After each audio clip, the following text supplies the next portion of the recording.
We can't normalize corruption. We can't accept as fate that this is our destiny. This is who we are. We are so corrupt. We must remain like that. We aim to change. We want this country to be a better place. For those of us who are at our age, we want to leave you in a better world. So we can't just say, since everybody has been corrupt from independence. No, we have to fight it, and we have to say thank you to those who try. But what I'm saying, these are not normal times.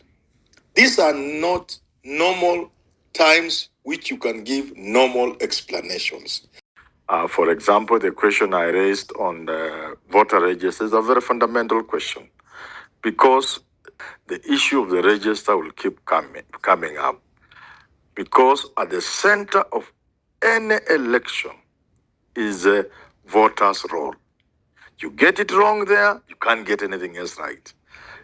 You start with the proper voter listing and a proper role, and then you can talk of a credible election.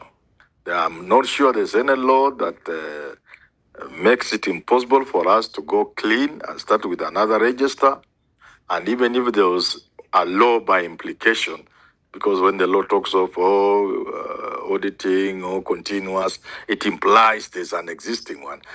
You can seek clarification from the courts, from whatever, and if there's need to change the law, you can change. Although I doubt there's such a law, it is very fundamentally correct, because the conversation around the rigging through voter registration and voter listing, even Raila mentioned, and he went to a polling station in Lavington and he tried to do something. I did the same at the University of Nairobi when they were doing the voter listing. And I can assure you, it is true that there were people in the voter register who didn't have IDs. That I can. And I went to IBC anniversary towers with my friend the late Habwe, to tell them what we had seen. If they can be sincere, they will say we went. They are no longer there. They have left the commission. So the voter register is critically important, but for the next election of 2032. Now, I was saying that the mountain carries very significant votes. I don't think there's another region with that number of votes. And it will always play a very key role in the outcome of a presidential election. Now, what we have been treated to is a mountain that is not happy with the president. There is a lot of anger, a lot of hatred towards the president from the mountain. They feel betrayed, or they have been told they have been betrayed, whichever the case may be. Now, it was not always true that the entire mountain had departed from Ruto. In fact, I remember interacting with Eric G and Jose Manyira, you are wrong. What had I said? I had said, in my view, Ruto will get more votes from Mount Kenya than he will get from Luo Nyanza. How many people have attacked me for that? What I was trying to say, that much as there is a general anger against Ruto, there are still pockets of votes within the region for him. Now, the coming together of Uhuru Kenyatta and Rigathi Gachagua, if our reading is correct, then seals the fate for William Ruto in the mountain. Because it unites the mountain in a way Rigathi Gachagua was not going to achieve. He could have gotten to 80, 75, 70%. But there was going to be sapping and sipping. That Ruto was going to get some more votes, almost 1 million votes from Mount Kenya. But if Uhuru Kenyatta joins hands with Rigathi Gachagua, and we assume this will extend to the selection of the presidential flag bearer for the opposition, because they can unite now, and then as we move towards identifying the person to carry the flag for the opposition, then they read from different scripts. For example, Uhuru may then say, it's good we have united, we are one, but we must achieve what we want through Matiang'i.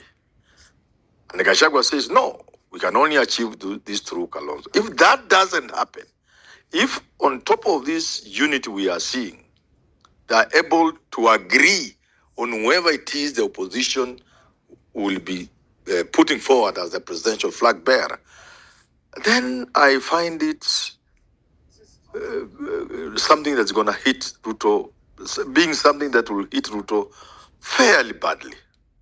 Wherever he will be sitting when the elections results are out or licking his wounds, I can assure you, and I'm sure that he will be thinking of Mount Kenya. So whichever direction this election goes for Ruto, Mount Kenya will have contributed significantly, and thanks to this unity of Uhuru Kenyatta and Rigathi Gachagua. It is big. It is really big. And I was saying, you could see the way Uhuru was talking in vernacular, in Gikuyu.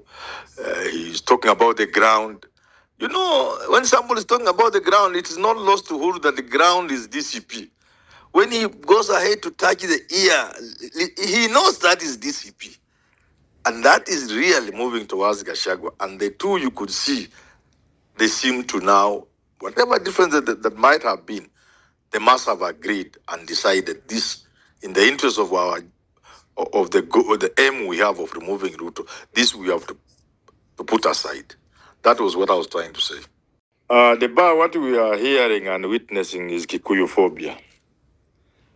Other communities in this country can sit down and talk their matters. Nobody talks about it. The moment Kikuyus meet somewhere, everybody's already, these people, they are tribalists. We must run away from that. These Kikuyus are our brothers and sisters. They are in this country just as we, the Luyas, are there, and just as the Kalenjin and the rest are there. This is a fact. So let's deal with the reality and facts. Kikuyus are Kenyans. Fact number 2, they have the numbers to influence an election like no other community. That is a fact. Fact number 3, you look at our constitution demanding a president to get 24, at minimum of 24 counties out of 47. It is to address the fear that a community or two can gang up in much the same way Americans addressed in their constitution. Look at the 50% plus 1. It is to address the fact that 2 or 3 communities can gang up and rule this country forever. You can't run away from that. Americans didn't run away from it. They engineered their constitution to address that. Look, even before the new constitution, Moi had introduced it, at least 25% in I don't know how many counties, to address that. So you cannot run away from it.